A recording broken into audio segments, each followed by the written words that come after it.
What's good, YouTube? It's your boy, Blue Blood Sports TV, back at y'all with another one. So, we have some interesting news as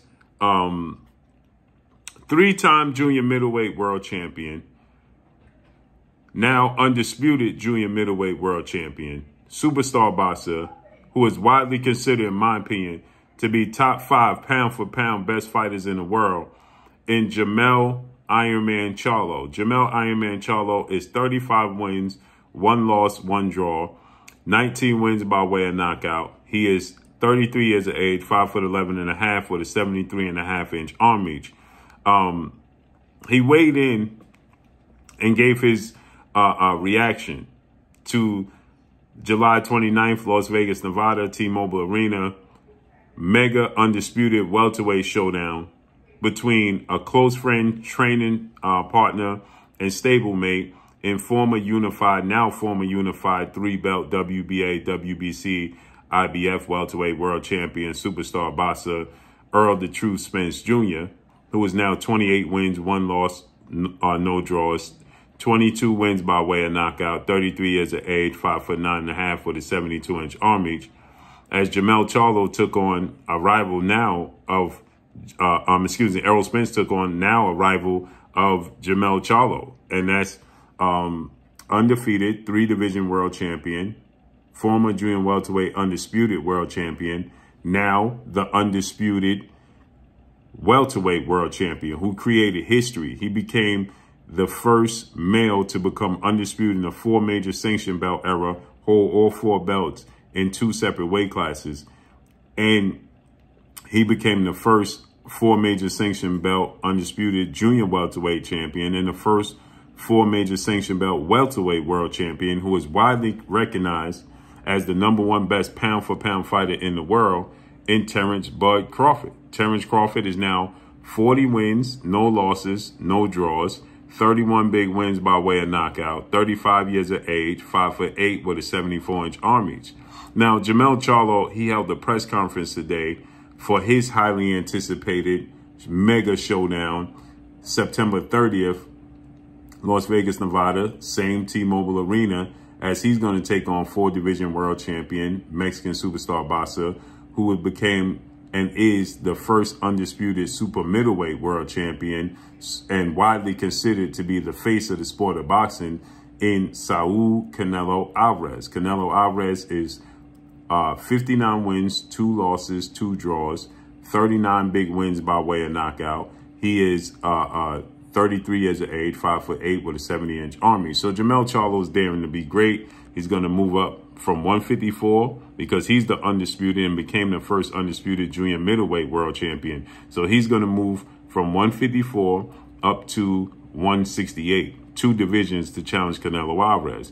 Now, keep in mind, Jermell Charlo and Terrence Crawford have been going back and forth, jarring back and forth, and they have somewhat created and budded a rivalry between the two. And Jermell Charlo was present when Terrence Crawford took on Errol Spence, and Terrence Crawford absolutely obliterated and dominated Errol Spence in that fight. Let's be honest. He dropped Errol Spence in the 2nd round, twice in the 7th round, and stopped him in the 9th, and battered him in the rounds he didn't drop him in. But in the 7th round, most importantly, Terrence Crawford made his way to the corner where Jermell Charlo was sitting and let Jermell Charlo know, you next, okay? You're next. And let Jermell Charlo know, listen, he used some choice words to describe Jermell Charlo. You would be a dude, right? And Jermell Charlo said, man, you can't rock with me. I'm paraphrasing. You can't mess with me. You can't rock with me. So Jermell Charlo held the first press conference for Terrence Crawford, Errol Spence today. First press conference for himself and Canelo Alvarez, and he was asked about Terrence Crawford, Errol Spence, and will he fight Terrence Crawford? Terrence Crawford wants that fight. He wants the opportunity to become undisputed in 3 separate weight classes. And Jermell Charlo, he stated that, he'll take the fight. He plans to move back down to 154 after this fight, after he shocks the world, is what he stated. But more importantly, shockingly, Jermell Charlo stated that he felt Terrence Crawford was cheating. and that nobody is pointing it out against Errol Spence. And he said Terrence Crawford is nothing special. He ain't worried about Terrence Crawford. And he felt like Terrence Crawford was cheating in the fight.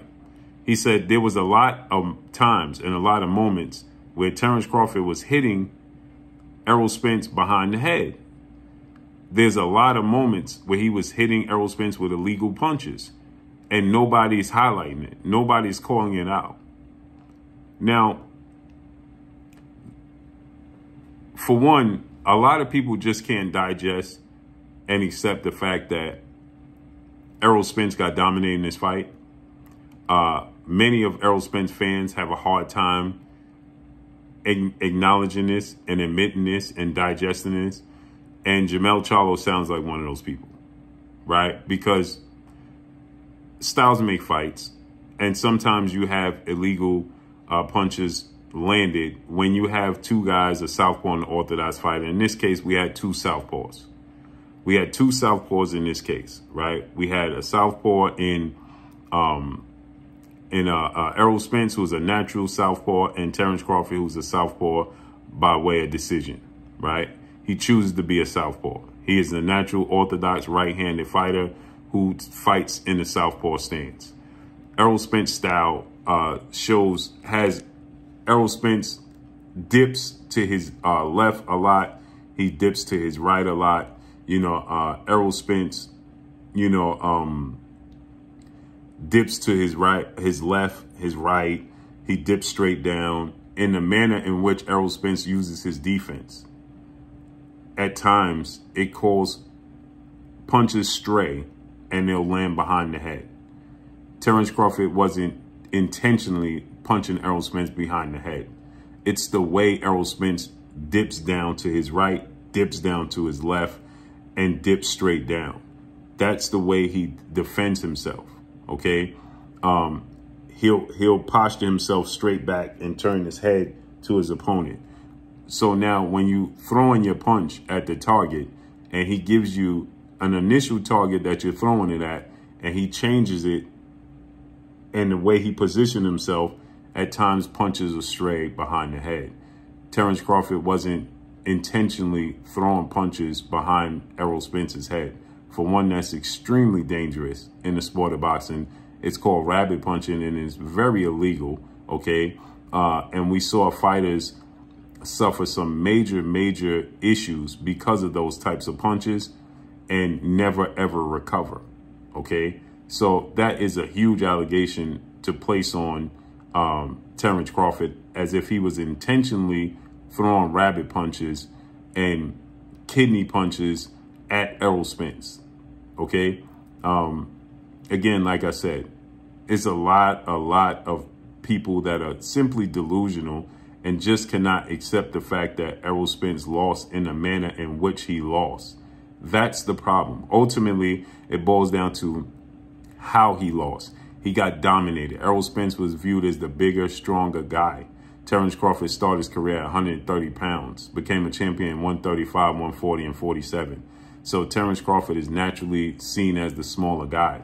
In this fight, his jab was stronger than Errol Spence. He was physically stronger than Errol Spence. He was quicker with his hands, quicker with his feet, and quicker with his reaction time. And that ultimately shocked everybody. His jab gave Errol Spence tons and tons of problems, and people can't accept it. So they are grasping for straws and rhymes and reasons as to why Terrence Crawford dominated Errol Spence in the manner in which he dominated him.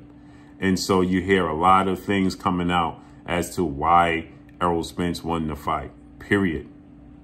Point blank and period. So now Jermell Charlo is stating that it's the rabbit punches that knocked Errol Spence equilibrium off and caused Errol Spence to never recover. And that was a lot of illegal punches from Terrence Crawford that there needs to be attention drawn to and brought to the light.